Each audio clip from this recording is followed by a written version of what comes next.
Today's a great day to appreciate that Dan Lanning is Oregon's coach, as he puts a pretty significant record on the line this week.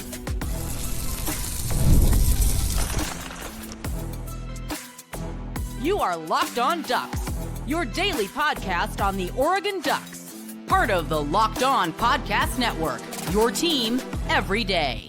Yes, it is that time once again for Locked On Ducks. I'm your host, Spencer McLaughlin. Thank you all so much for making this your first listen or your first view of the day. It is part of the Locked On Podcast Network, your team every day, your number one source to stay up to date with the Ducks. Plenty coming on today's show. As always, Jahlil Florence is transferring out. Some thoughts there, and Oregon's window to win a national championship. The last 4 games, November is here.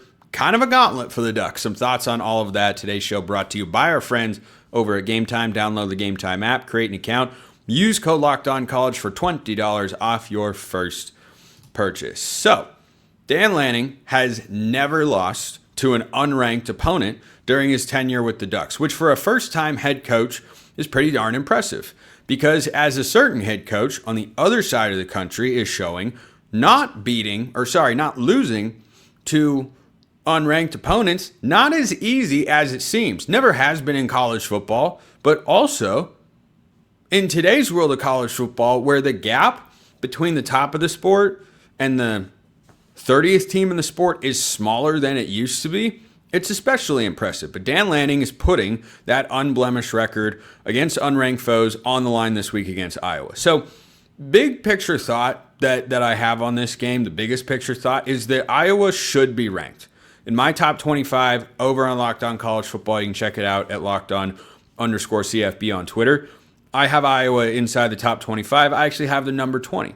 I think that they are being overlooked, as Washington was until this past week, as a top 25 team. But all of a sudden, Oregon's November schedule looks incredibly difficult. For all the talk about scheduling and how one conference compares to another, and the SEC is so hard, and the SEC is great, and all that sort of stuff. And I'm not sitting here telling you the SEC is a bad conference. It isn't, but it is definitely not.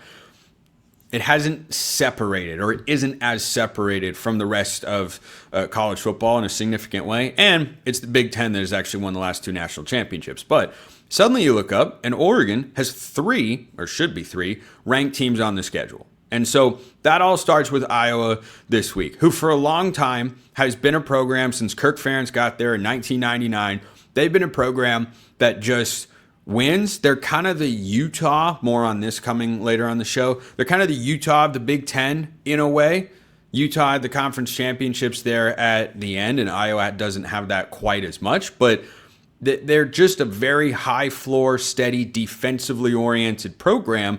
And this year, the offense has started to take off. So I think that for the record that Lanning has against unranked opponents, it is certainly in jeopardy, on the line, up in the air, however you want to phrase it this week, because Iowa is a good team. This is not a team that I thought was going to be great coming into the season, because they've just kind of been this same old. They made a step forward last year on offense, but I wasn't sure about Gronowski, and then they had, I think, 120 combined passing yards with him in their first 2 games, somewhere in that range. And then all of a sudden they figured it out. And they have been playing some really good football over the last several weeks. They had a much easier time. Now, the weather was easier to deal with Wisconsin than Oregon did. They dismantled Minnesota, who's a solid team. Minnesota's not great. They're mid, kind of like bottom of tier 2 in the Big Ten. And Iowa beat them 41-3.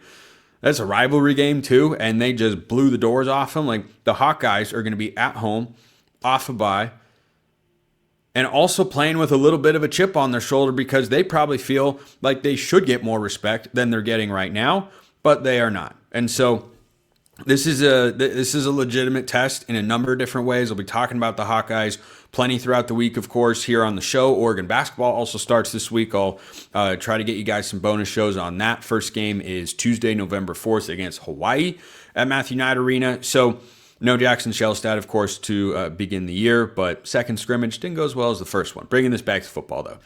I think that for Oregon going into this game against Iowa, it's not one that I try to never do this, because I get really annoyed when people do, and you see it a lot, especially in college football. You go into a game and you hear it get talked about as, man, upset potential is real. Boy, this team they could pull it off. And then when the team that's favored but only by a little or by a lot or whatever it is blows them out, you go, well, the other team wasn't actually that good. No, you can't have it both ways, and I'm not going to see it that way. This is one of the biggest tests that Oregon has had all season, particularly because it is on the road. And they have not played a difficult road game since Penn State. And I'm not somebody that thinks Penn State is a bad win for Oregon or it doesn't matter or anything like that. I'm someone that believes because of what Oregon did, Penn State's season went down the drain. And if Penn State had won the game, it would have been very different. So I think for Oregon in this spot, it is a legitimate challenge. And, watching Miami lose to SMU as a road double-digit favorite definitely made me appreciate Dan Lanning more and the work that he's done in the last several seasons. And every head coach has flaws or, warts as their head coach, places where they need to improve and all that sort of stuff. But one thing that I really appreciate about Dan Lanning that we're clearly not seeing with the guy who had his job before him is Lanning is always improving and getting better. And it felt like after some initial improvement, perhaps maybe after the first season or two, felt like Cristobal got to his ceiling and he's just kind of plateaued. And Lanning, I don't think he's hit his ceiling as Oregon's head coach, as a head coach in general. But, and of course we know, because he said so last week, that's going to be with the Ducks as long as he keeps winning. So, EJ sent this one in. This is for Spencer's scale of agreement. If you are new here, I will explain how this works. You send me a take via Twitter DMs or become a Locked On Ducks insider, all that sort of stuff. Instagram, like you guys send me messages all over the place. YouTube comments, a little dicey just because sometimes they get deleted. I can't see them, miss them from time to time. So sure, fire away, send me a DM or become an insider. And I give you 1 to 10 how much I agree, and I explain why. EJ says SSA. Oregon versus Iowa should be a top 25 matchup. Iowa should be ranked over 3-loss Tennessee. EJ, you've done it. You've done it. This is a difficult thing to accomplish with this particular segment here on the Locked On Ducks podcast. You have sent in an SSA that is a 10. A 10 only applies to something I already believe or have already said. Iowa is ranked ahead of Tennessee in my top 25 over on Locked On College Football, and they should absolutely, with the resume they have, be ranked this week. Why aren't they? Because they weren't ranked before the year, and it can be difficult for some voters to wrap their heads around certain brands having success. You've seen that with Indiana the last couple of years. They've finally established themselves. Vanderbilt earlier this season, it was tough for some people to wrap their heads around, hey, Vanderbilt's actually a good team. And I know they lost over the weekend, but they had accomplished a great deal up until that point. So, yeah, I definitely look at this Iowa game as one that is pretty nerve-wracking because if Oregon shows up and plays the way they did in the first quarter against Wisconsin or some of the other not-so-great sequences, Iowa will get you. The defense is no joke. It's never a joke. The offense has been a joke for a long time, and this year, it is at least way more capable than it has been. So, yeah, I think Iowa is a team that Oregon should be taking as fans. I mean, I know the team is obviously thinking like this every week, but as fans, you should look at it as, yeah, okay, this is a big game. This is a big opportunity for Oregon to get a quality win on the resume. Even though Iowa isn't ranked this week, they're probably going to end the season as an 8 or 9 win team. And if they are able to do that, then that bolsters Oregon's resume a bit. And if Oregon wins this game, then you probably only need to win one of USC Washington to guarantee a spot in the playoff. But if you want a home playoff game, then obviously you'd have to win them both. But for my top 25, 3 of Oregon's next 4 opponents are ranked, and I have more thoughts on that coming later in the show. Let me know your thoughts in the comments below, how you're feeling about Iowa going into game week here on a Monday. Oregon's window to win it all. Thoughts on that? First, this episode brought to you by Game Time. College football's here, and we're all happy about that. The tailgates, the rivalries, the energy in the stands, there's nothing like it. But let's be real. Actually, getting tickets to events can feel like more of a battle than the game itself. You've got endless queues, hidden fees, prices jumping at checkouts, a nightmare. That is why you want to use Game Time, the app that gives the advantage back to fans. It's the easiest way to score last-minute tickets at the best prices with no surprise fees. What you see is what you pay. I've used Game Time to go to a couple different events, going to another one, an Oregon basketball game in a few weeks in Vegas. Process is great. I saved money compared to other ticketing sites. It was really easy to go in. The all-in pricing feature is such a game changer for me. I hate getting slapped with fees at the end. I want to just know what it's going to cost right up front. Game Time gives you that option. So take the guesswork out of buying college football tickets or anything else with Game Time. Download the Game Time app, create an account, use code LOCKEDONCollege for $20 off your first purchase. Terms apply. Again, that's promo code LOCKEDONCOLLEGE for $20 off. Swipe, tap, ticket, go. Download Game Time today. All right, before I get to some more mailbag and SSA questions, Jahlil Florence announced he's going to transfer out of Oregon at the end of the season, and this is not a surprise and is actually another feather in Dan Lanning's cap. Just more love for Oregon's head coach on today's show. Why the heck not? Florence has logged just 19 snaps coming into the year. I think from my starting 22 guys on offense and defense entering this season that I made in the lead up to the year, Jahlil Florence and Mekhi Hughes are probably the biggest whiffs, seeing as how neither guy is going to wind up being a part of the team in any meaningful way. And the reasons that these guys are not becoming big parts of the team is awesome if you were an Oregon fan. Because Jahlil Florence, 2 years ago, on a team that was on the cusp, they were one game away from a college football playoff. Jahlil Florence was one of your two best corners in 2023. He was starting on that team. And Mekhi Hughes is a guy that, by all accounts, is a really good kid. We know he's got some talent, and he's just not good enough to play with the running backs they have in the room because the true freshmen are spectacularly awesome. That's an awesome place for Oregon to be. That progress that I talked about with Dan Lanning and Chris Ball earlier on the show, it is applied both to how Dan Lanning coaches, the results on the field, and also the caliber of talent that he's got on both sides of the ball. Jahlil Florence can go to another Power 4 school and be a good corner. I know that because I watched him be a good corner. He played well. No, he wasn't playing at an all-conference level or an NFL level or anything like that. He logged just 19 snaps this year. He hasn't seen the field as often as Dakota Fields. Do you feel like you've watched a lot of Dakota Fields this year? No, because you haven't. And so for Oregon to be in that position, the development of the secondary, man, I've talked about this before. Chris Hampton's going to be a tough guy to keep around. He is Oregon's co-DC and secondary coach. I think they've rotated the roles around a little bit, and that's all just titling stuff. I can tell you, like he's a co-defensive coordinator, and he works with the defensive backs.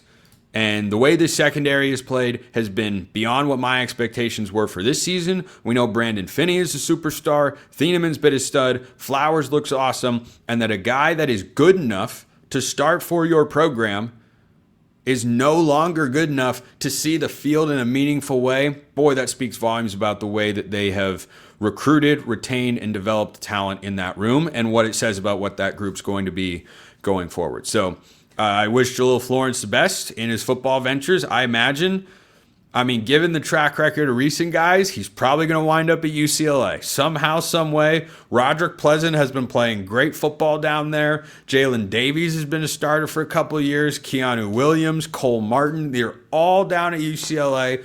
Maybe Florence is from California. Maybe that's where he winds up. So if he winds up there, I bet he develops into Brian Addison, another one. I bet he develops into a starting player. But he's solid, and Oregon is just leveled up. And that's a credit to the coaching staff and the work they've done over the last couple of years. So that's a good sign, and I wish Jahlil the best. He was one of the earliest recruits that, recruiting battles that I covered because it was down to Oregon and USC. Maybe he goes back to the Trojans. Their defense is improved, but we'll save that for a later day. So this from a Locked On Ducks insider. Hey, Spencer, my name's Bobby. Been an everydayer for years now. Finally decided to try this out. Appreciate it, Bobby. SSA, fact. Oregon, that's in quotes. Oregon wins the Natty next season. The question is, will that win make it back-to-back or first time ever? In this scenario, every player that can come back next year does. I hope you read fact like Dwight. Go Ducks. Bobby, I hate to break it to you, I am not an Office guy. I tried. It's just not. There are funny moments, sequences, but holistically, Parks and Rec is better. So I did not, in fact, read it like Dwight Schrute, who I assume is the only Dwight that you could be referring to there. But if every player, you telling me Mateo and Thieneman and Sadiq and Evan Stewart gets another year, and Dante Moore comes back, and Poncho comes back, man, be a squad. Well, okay, in the hypothetical that all of those guys return, it's still really hard. So I'm not putting this above a 5, because 5 is the threshold for an SSA of just as likely to happen as not. Like if I say something's a 5, it's a coin flip. I would feel really good about it. Winning a national championship is hard. And it's actually harder now because you have to win more games in the 12-team playoff era. So, like if there'd been a 14 playoff last year, Oregon would have been 2 games from winning a national championship and 1 game from being in it. And maybe that would have happened. So, more fun hypotheticals. Anyway, if everyone comes back, 4.5. I'd put it at a 4.5, and that's just because college football is hard, and there are a lot of great programs and teams and coaches out there. But Oregon would have as good a chance as they've ever had next year if everyone that could come back were to come back. That'd be crazy. I'm not expecting it. I'd be here for it though. Would it be back to back? No, probably not. But would it be cool? Yeah, of course. So Asher sends this one in. Is any year that the Ducks don't make the playoffs a failure of a season? They seem to have set the standard, and there's some talks about 10-2 Oregon being a bubble team and potentially not making it. That would feel like such a bad season. It's first world problems, but it just seems like it would be such a disappointment. Yeah, most of Oregon's problems as a football program, quote unquote, for fans or even internally as well, most of them are first world problems. Oregon doesn't have like legitimate issues as a program or a lack of success or brand or money or anything like that. So yeah, any year Oregon doesn't make the playoff, that's how I'd view it. Barring catastrophic injuries. Like if you lose Dante Moore right now for the rest of the season, it would be disappointing more than, yeah, the team just failed. You know, if Brock Thomas or Austin Novosad, and looks like it'd clearly be Brock Thomas's QB2, if he's not able to get Oregon to the playoff with the November schedule that they've got, I can't sit here and say, you know, it's on the staff, or it's in, well, again, something like that would have to happen. If Oregon goes 10-2, they're getting in the playoff. USC is ranked. Washington is ranked. I don't think those teams are doing anything except winning until they play Oregon. And look, Oregon could easily lose to either one of those teams. I think they've both played well this year. They've been right about what I've expected them to be. But Washington maybe even a tad above where I thought they'd be coming into the season. But yeah, if Oregon adds a ranked win, they're currently inside the top 10 and they lose to a ranked team, I mean, yeah, you'll get to the bubble. I think you'll wind up getting it. We haven't seen a 10-win Big Ten or SEC team get left out of the playoff yet. Maybe Oregon would be the first. That'd be painfully Oregon. But on the playoff front, I am 100% in the camp that unless you have a slew of injuries or your quarterback gets hurt, yeah, the standard is a top 10 recruiting class and a college football playoff. That's where things are at. That's the level of investment that Oregon has in the program, and there's no reason, based on the foundation Dan Lanning's laid the last couple of years on and off the field, that shouldn't be expected to continue. So as a fan, yeah, I think that's incredibly reasonable to go into every season saying, hey, there are only a handful of programs that can feel this way. You know, it's Oregon, and I don't know if I have time to list them all, but Oregon, Ohio State, Alabama, Georgia, LSU probably feels that way. They should. Florida should feel that way, but they probably don't because Napier just has bottomed them out. Clemson might feel that way a little. I think after the first couple of seasons, Miami kind of feels that way. Yeah, that's, Boise State probably feels that way at the group of 5 level. There are not a lot of teams that can legitimately say, if we don't make the playoff, it's not a successful season. If Nebraska ends the year at 9-3, they lost their quarterback for the year. But if they end the season at 9-3 and they don't make the playoff, even though they had a chance to go to the playoff and they controlled their own destiny to get there when they played USC last week and lost that opportunity partially because they lost their quarterback, with what their program's been and where they're trying to go, they can't fairly look up and say, oh, well, you didn't make the playoff, that's a failure. Like, no. But Oregon? Yeah, Oregon can say that. So that wasn't SSA. That was just a question. But Asher is a good question. All the questions you have about Iowa or anything else, keep them coming as always. One more to get to, and a fun question. Oh, I love the question that I have to end today's show. First, this episode brought to you by FanDuel. The NBA is back, and there's no better place to get in on the action than FanDuel, the official sports betting partner of the NBA. Even if you missed the start of the game or want to ride the hot hand, FanDuel has live bets on everything from who will score next to fourth quarter comebacks. Plus, you can even combine your live bets into a same-game parlay for a shot at a bigger payout. It keeps every game exciting, especially when your team's making that late push. Maybe it's the Blazers that made a late push last week against the Nuggets, found a way to win the basketball game, one of the best Blazer games I've seen in quite a while. If you want to be a part of that, FanDuel allows you to do it because that's what they're here for. And they've got everything college football that you could want. Oregon currently at a 5.5-point favor as I record this show at Iowa. If you think that's too many points, Iowa plus 5.5. You think Oregon's rolling, they're going to expose the Hawkeyes this week and win 27-10, then guess what? Oregon minus 5.5 is the side. However you're feeling, you can put your knowledge to the test with FanDuel right now. FanDuel's giving new customers $300 in bonus bets when your first $5 bet wins. So head to FanDuel.com to sign up and play your game with FanDuel, the official sports betting partner of the NBA.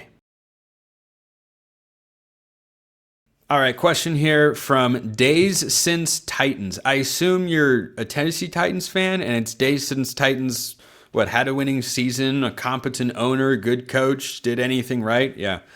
Anyway, go Hawks. Days Since Titans says, massive Duck fan from Arkansas, coming up to Eugene for the USC game this year. Nice. First in-person Oregon game ever. You picked a heck of a matchup there, my friend. With that being said, any chance Oregon is still fired up for that USC game? If they lose to Iowa, I am terrified of Iowa right now. Post-bye week, slow start. Sounds like a disaster. Yeah, I think starting hot's going to be one of my keys to the game for this week, but I don't think there's any way Oregon wouldn't be fired up.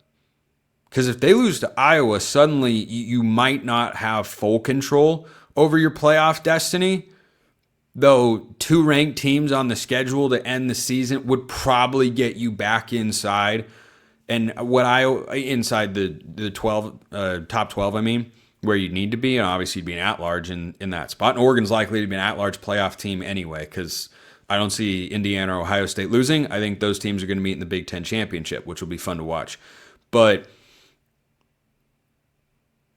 if Oregon is at 10-2 with two ranked wins, one of them on the road to end the year, I'd struggle to see how they wouldn't be out. So yeah, I think no matter what, win or lose to Iowa, I think Oregon will be fine against Minnesota, who's a solid program, but not a great team.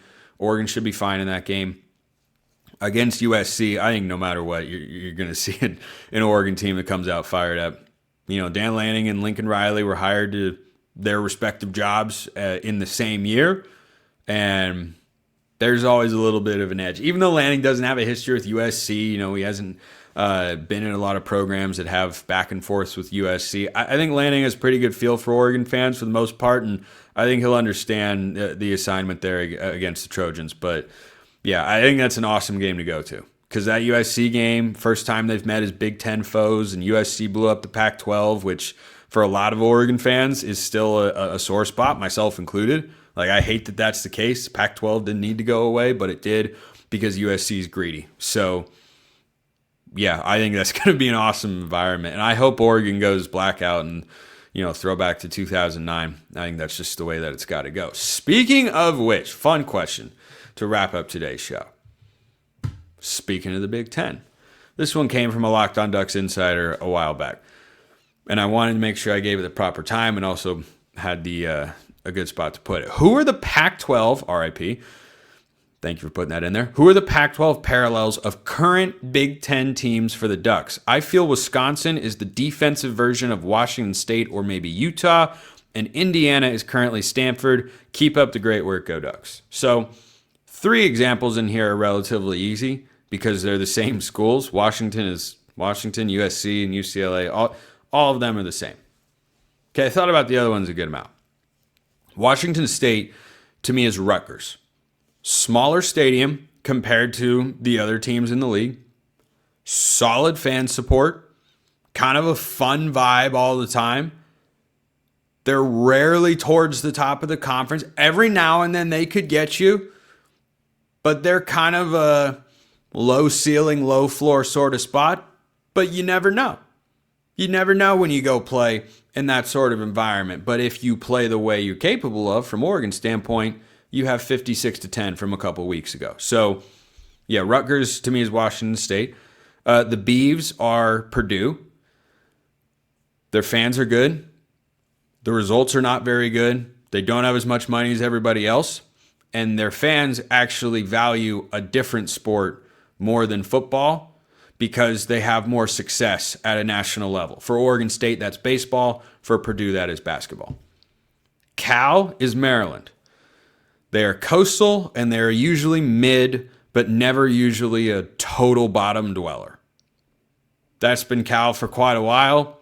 That's Maryland at the moment. And Cal sneakily has the ability to recruit from time to time. And where is Zion Ely committed?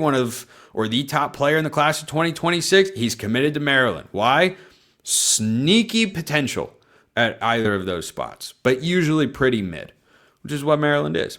Stanford is Northwestern. They are academic. They have a questionable commitment to football or sports in general, and still feels like it can get weird. Like that game Oregon played against Northwestern earlier this season, everything about that felt like playing on the farm. That was the Big Ten version of playing down at the farm. Weird environment, kind of cool, but also like, what are we doing here? Is this a real conference football game? Utah is Iowa. Iowa is Utah. You have got a high floor, lower ceiling on the program, a coach that's been there for a really long time, rowdy home environment with great fans and great traditions. That is like almost a perfect comp. Utah had more success in the conference championship space than Iowa has in the Big Ten. I think that hurdle's tougher to clear when you've got Ohio State at the top of the conference. But yeah, a lot of similarities built on toughness, physicality, defense. The 2 longest tenured head coaches, I think, in the entire country, if not in the Power 4, are in Salt Lake City and Iowa City. Kyle Whittingham at Utah and Kirk Ferentz at Iowa. Colorado is Indiana, actually.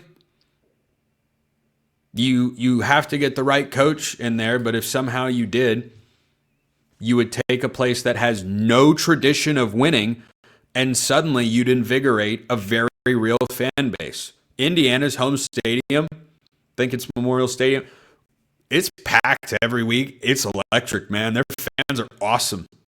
Their fans are spectacularly good. Folsom Field, when Colorado was fun and interesting, those fans are loud. They are real, but they have no tradition of winning. And Deion Sanders is obviously not Kurt Cignetti, but those are the similarities there. Then the Arizona schools. I think Arizona is Illinois. Basketball comes first, but football is something that can flash up, and you just kind of wonder, can they sustain their success? And historically, the answer is no. But that doesn't mean they can't be a solid team going forward. Arizona made a Pac-12 championship game against Oregon in 2014. Oregon beat the crap out of them, of course. But they're also both programs that are really, really good at basketball, and football is like, kind of interesting. Not always that interesting. And then Arizona State is Nebraska. 2 words, sleeping giant. I really enjoyed that segment. That was fun. Hope you all did as well. Send me all your questions for Iowa this week and beyond. Appreciate everyone listening. I'll see you next time. Until then, hope you all have a wonderful rest of your day, and go Ducks.